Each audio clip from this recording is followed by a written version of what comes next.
Idol, paano patipidin ang big carb? Oh, paano ba patipidin ang big carb? Ano ba yan, idol? Depende kasi yan kung 30, 32 or 28. Pero bigyan kita ng konting ah, example kung paano siya titipid. Unang-una, pagdating sa mga dekadena, pag gusto mo na naka big carb ka pero gusto mo is friendly gas, hindi friendly gauge siya, friendly gas.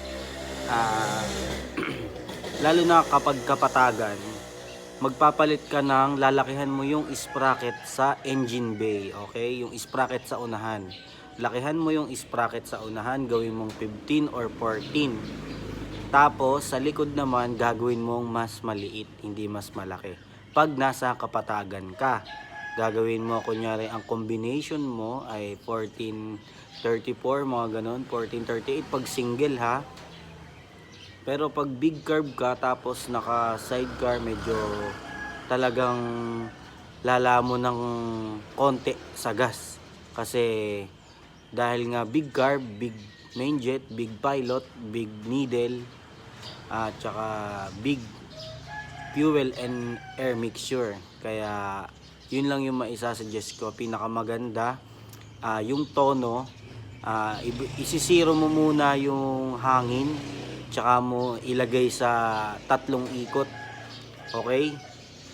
Pag sinabing 3 ikot, kung ano yung maglalagay ka ng marking sa ibabaw, tapos ganun ang ikot hanggang sa mapunta ulit siya, yun ang 1 na ikot. Hindi yung pagkaganyan, kalahati lang yon, okay? Half lang yon, dapat isang buong ikot na ganun, okay?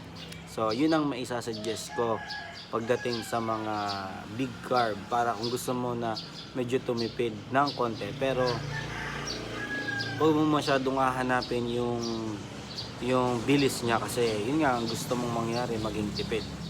Pero kung gusto mo naman na friendly lang, gagawin mo lang na 1.5 or 2 yung hangin, yun ang pinaka the best. Tapos lalagay mo sa 1 or 2, depende sa kategory ng motor, idol, kung anong klaseng motor yan. Maganda comment mo kung anong motor mo, para maiaano ulit natin, mai-share natin ulit yung knowledge para malaman natin, okay?